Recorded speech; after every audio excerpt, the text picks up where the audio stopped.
Hello everyone, आज हम बात करने वाले हैं फाइलम प्रोटोजोआ के बारे में। इसके बारे में आपने पहले भी जानकारी ली होगी, क्लास 11th और क्लास 12th में भी हम जो है वो इन फाइलम्स के बारे में स्टडी करते हैं। ठीक है, जो संघ है प्रोटोजोआ, ये इनवर्टिब्रेट का एक सबसे फर्स्ट या सबसे प्रिमिटिव संघ है, जिसके बारे में हमको आज इसकी डिटेल पढ़नी है। इसके जंतु जो हैं वो किस प्रकार से आवास इनका होता है, कहाँ पर इनका वितरण होता है, उसके बाद में ये जो जंतु हैं वो किस प्रकार से अपनी जीवन जो है वो यापन करते हैं।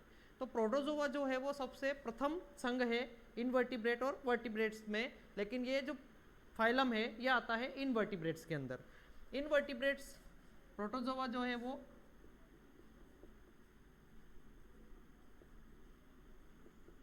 इनवर्टिब्रेट्स का सबसे प्रथम संघ है। प्रोटोजोआ का अर्थ है, सबसे पहले जो प्रोटो वर्ड है उसका अर्थ है फर्स्ट। फर्स्ट का मतलब होता है प्रथम, और जोवा जो वर्ड लिया गया है वो लिया गया है जून से। जून का अर्थ है एनिमल या जंतु। तो इस प्रकार से ये जो शब्द है वो एक ग्रीक भाषा का वर्ड है जिसका अर्थ है प्रथम जंतु, पृथ्वी पर उपस्थित होने वाले या अवतरित होने वाले प्रथम जंतु, जिनको हमने संघ प्रोटोजोआ के अंतर्गत रखा है, जो इनवर्टिब्रेट या अकशेरुकी के अंतर्गत आता है। उसके बाद में इसके कुछ मुख्य बिंदु हैं जिसके बारे में हम आगे चर्चा करेंगे। तो उन मुख्य बिंदुओं के बारे में जानते हैं। तो फर्स्ट पॉइंट है इसका कि ये जो वर्ड है प्रोटोजोआ, ये किसके द्वारा दिया गया।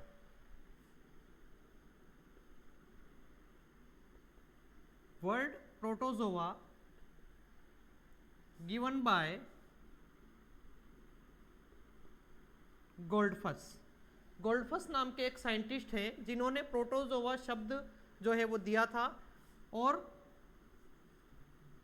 1822 से 1888 जो है इनका सन है, ये आपको याद रखना है। तो फर्स्ट पॉइंट हो गया, गोल्डफस द्वारा प्रोटोजोआ शब्द जो है वो दिया गया था। दूसरी बात करते हैं, प्रोटोजोआ एक यूकैरियोटिक जंतु है। उद विकास के दौरान क्या हुआ, सबसे सर्वप्रथम जब धरती पर जीवन की उत्पत्ति हुई तो उद विकास के दौरान प्रोटोजोआ से पहले जो जंतु थे वो सब प्रोकैरियोट के अंतर्गत आते थे। मतलब कि प्राक केंद्र की कोशिकाएं थी जिसके अंतर्गत जीवाणु आते हैं, और उसके भी पहले वायरस की उत्पत्ति हुई।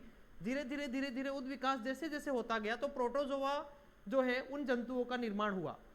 इसका मतलब प्राक केंद्र की कोशिकाओं से अधिकेंद्र की कोशिकाओं का निर्माण हुआ, और अधिकेंद्र की कोशिकाओं में सर्वप्रथम धरती पर उत्पन्न होने वाले जो जंतु थे वो थे प्रोटोजोवंस। तो ये जो हैं ऑल प्रोटोजोवंस आर यूकैरियोट्स। जितने भी प्रोटोजोआ के जंतु होते हैं वो यूकैरियोट्स होते हैं। मतलब कि ये एक मॉडिफाइड सेल है, यूकैरियोटिक सेल, जिसके बारे में आपने कोशिका विज्ञान में पढ़ा होगा। नेक्स्ट बात करते हैं, ये सबसे प्रिमिटिव जंतु हैं। तो primitive organism on the earth, पृथ्वी पर अवतरित होने वाले सबसे प्राचीन या प्रिमिटिव ऑर्गेनिज्म, इसको हम कह सकते हैं प्रोटोजोआ को। इसके बाद में नेक्स्ट पॉइंट है, जो मुख्य बिंदु है जो आपको ध्यान में रखना है, कि ये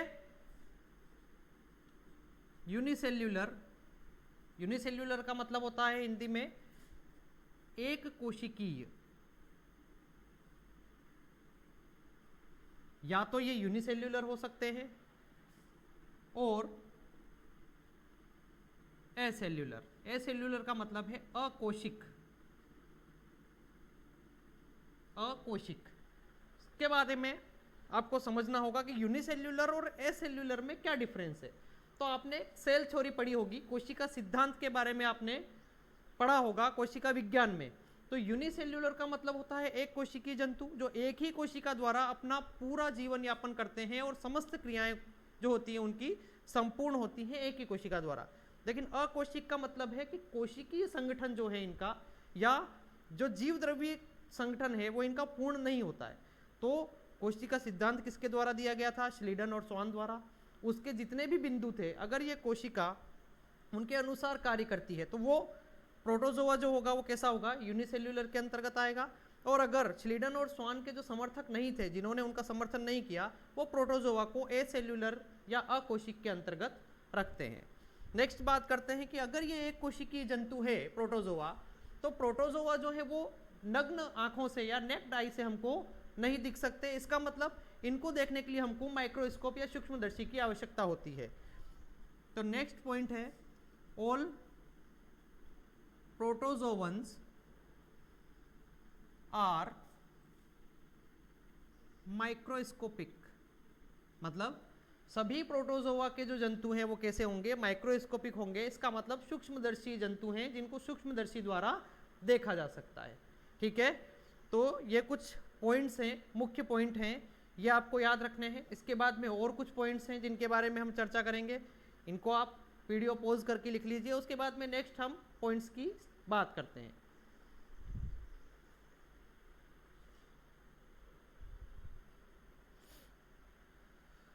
देखते हैं नेक्स्ट पॉइंट,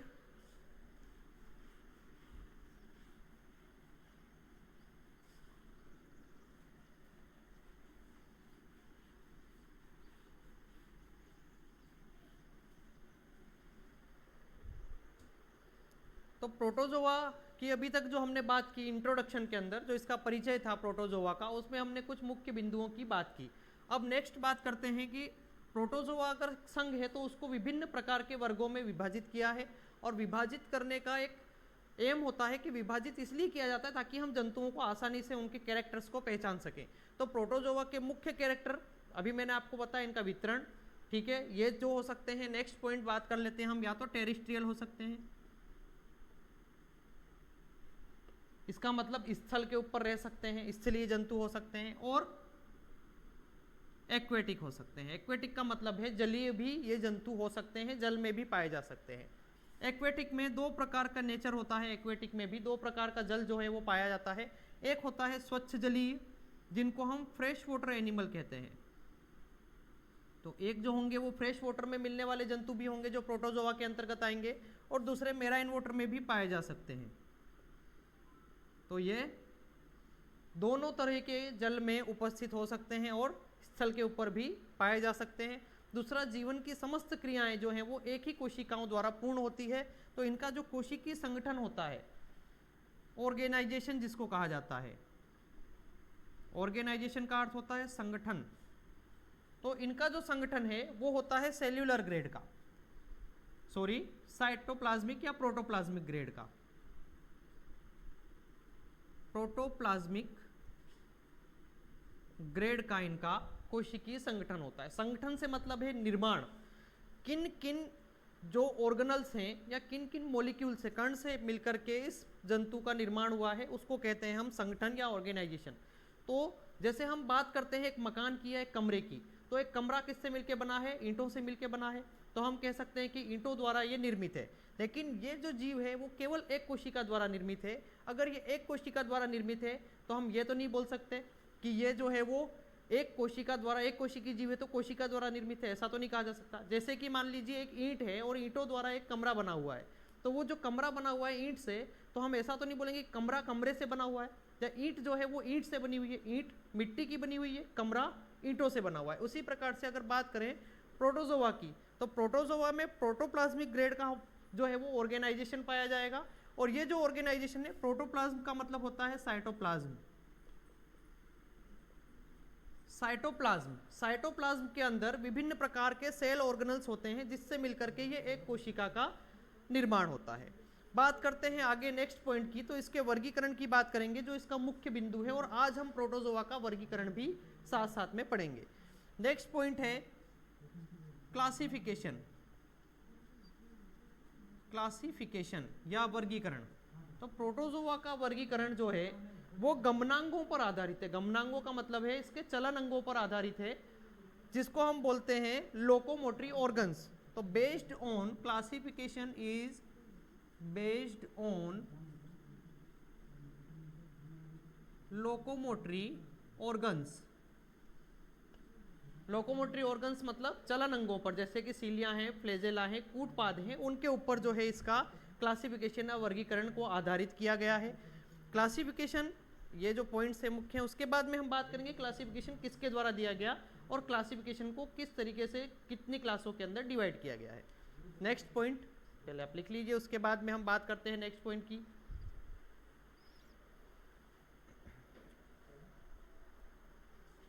इसके क्लासिफिकेशन के बारे में चर्चा करेंगे। तो आइए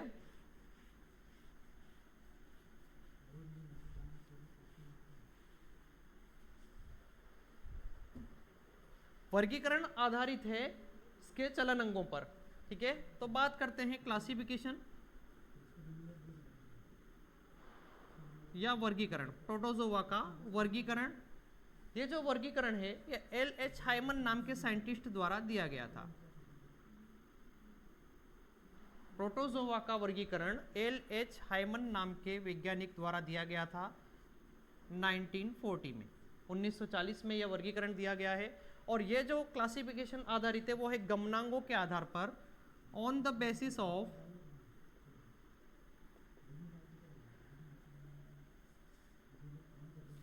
लोकोमोटरी ऑर्गन्स। प्रोटोजोआ में कुछ मुख्य प्रकार के लोकोमोटरी ऑर्गन्स होते हैं जिसे हम कह सकते हैं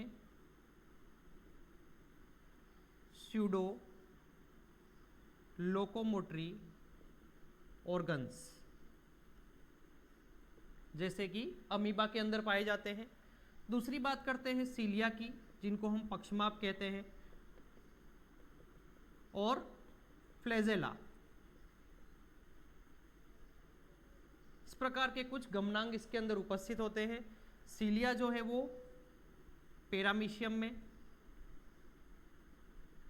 उपस्थित होगा, जो एक सीलिएटा के अंदर आता है। फ्लैजेला की बात करें तो वो होगा ट्रिपेनोसोमा में।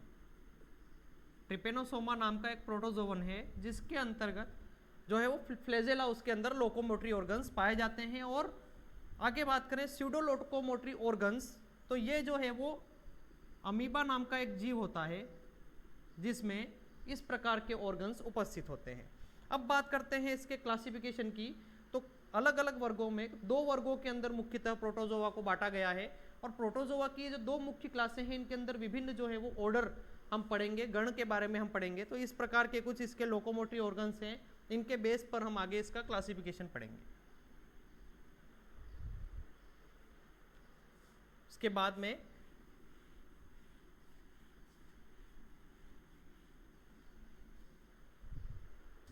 लाइन डायग्राम द्वारा क्लासिफिकेशन को आपको पढ़ना है और इसी तरीके से आपको इसको याद रखना है। पहली जो इसकी क्लास है या पहला वर्ग है प्रोटोजोआ का, तो फाइलम जो हो गया वो हो गया प्रोटोजोआ। तो संघ की बात करते हैं तो संघ क्या हो गया? प्रोटोजोआ। प्रोटोजोआ एक संघ है और ये जो संघ है इसको दो वर्गों के अंदर विभाजित किया गया है। पहला जो वर्ग है वो है प्लाज्मोड्रोमा। प्लाज्मोड्रोमा। उसके बाद में दूसरा जो वर्ग है या क्लास है उसको हम कहते हैं सीलियोफोरा। प्लाज्मोड्रोमा और सीलियोफोरा दो अलग अलग वर्गों में इस प्रोटोजोआ संघ को विभाजित किया गया है। बात करते हैं प्लाज्मोड्रोमा की, तो प्लाज्मोड्रोमा के अंतर्गत कौन कौन से उपसंघ आएंगे या सब क्लास आएंगी? प्लाज्मोड्रोमा क्या हो गई? इसकी प्रोटोजोआ की एक क्लास हो गई। तो ये जो हो गई वो हो गई क्लासेस। प्लाज्मोड्रोमा एक क्लास हो गई इसकी। ये जो सीलियोफोरा है भी इसकी एक क्लास हो गई या वर्ग कह सकते हैं इसको। इसके बाद में बात करते हैं क्लास जो है प्लाज्मोड्रोमा उसको कितने भागों में विभाजित किया गया है। तो सबसे पहले जो प्लाज्मोड्रोमा को उप क्लास या उप वर्ग में विभाजित किया गया है, तो यहां पर हम लिख देते हैं सब क्लास। सब क्लास कौन कौन सी हो जाएंगी इसकी? तो पहली है ए, लिख देते हैं यहां पर सार्कोडीना। पहली जो क्लास है वो है उप क्लास, सॉरी जो सब क्लास है वो है सार्कोडीना। दूसरी है मेस्टिगोफोरा। सार्कोडीना, मेस्टिगोफोरा। नेक्स्ट है ओपेलिनेटा और चार सब क्लासेस में इसको डिवाइड किया गया है। लास्ट है स्पोरोजोआ। इस प्रकार से तो ये सब इसके लोकोमोटरी ऑर्गन्स के बेस पर डिवाइड किया है, सार्कोडीना, मेस्टिकोफोरा, ओपेलिनेटा और स्पोरोजोआ। नेक्स्ट बात करते हैं, जब सार्कोडीना सब क्लास है तो इसको फिर से दो ऑर्डर के अंदर डिवाइड किया गया है। तो दो ऑर्डर जो हैं इसके, पहला ऑर्डर है राइजोपोडा,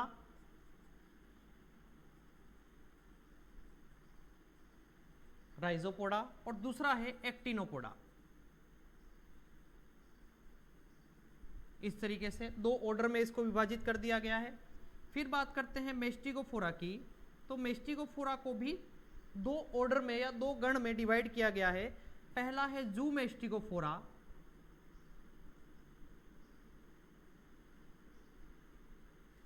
और दूसरा है फाइटोमेस्टिकोफोरा।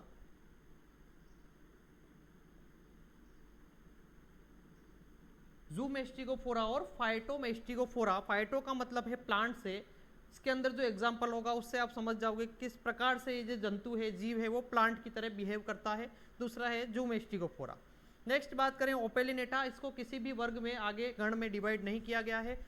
और लास्ट बात करते हैं हम स्पोरोजोआ की, तो स्पोरोजोआ को 4 ऑर्डर में डिवाइड किया गया है अगेन। तो पहला जो इसका ऑर्डर हो जाएगा वो हो जाएगा टीलोस्पोरिडिया। सबसे पहला जो है वो टीलोस्पोरिडिया। नेक्स्ट है निडोस्पोराइडिया या रिडिया बोलते हैं इसको, टीलोस्पोरिडिया, निडोस्पोरिडिया। नेक्स्ट है एनिडोस्पोराइडिया, और लास्ट जो हो जाएगा वो हो जाएगा पायरोप्लाज्मिया। लास्ट हो जाएगा पायरोप्लाज्मिया। तो इस प्रकार से इसको नेक्स्ट जो है वो 4 ऑर्डर के अंदर डिवाइड किया गया है। अब मुख्य रूप से आपको क्या करना है, एग्जाम में ये चार्ट बनाने के बाद में इसके एग्जाम्पल्स लिखने बहुत आवश्यक है। तो प्लाज्मोड्रोमा एक क्लास है, उसके बाद में इसको नेक्स्ट सब क्लास के अंदर डिवाइड किया गया है, उसके बाद ऑर्डर्स में इसको डिवाइड किया गया है। तो राइजोपोडा की बात अगर करते हैं हम, तो राइजोपोडा के अंदर एक एनिमल आता है जिस जो यहाँ पर इसका एग्जाम्पल हो जाएगा अमीबा। एग्जाम्पल लिखने के बाद में आपको उसके नीचे अंडरलाइन जरूर करनी है एग्जाम में। नेक्स्ट बात करते हैं एक्टिनोपोडा की, तो एक्टिनोपोडा का जो एग्जाम्पल है, जहाँ पर राइजोपोडा में अमीबा हो गया, एक्टिनोपोडा में एक एग्जाम्पल है जिसका नाम है सन एनिमाक्यूलस। सन एनिमाक्यूलस, इसके फोटोटैक्सिस मूवमेंट होती है, जो कि मैंने आपको पहले बता दिया है। फोटोटैक्सिस मूवमेंट होगी इसलिए इसको नाम दिया गया है सन एनिमाक्यूलस। तो एक्टिनोपोडा का एग्जाम्पल हो गया सन एनिमाक्यूलस। उसके बाद में नेक्स्ट जूमेस्टिकोफोरा की बात करते हैं। इसके अंतर्गत जो एग्जाम्पल आएगा वो एग्जाम्पल है ट्रिपेनोसोमा।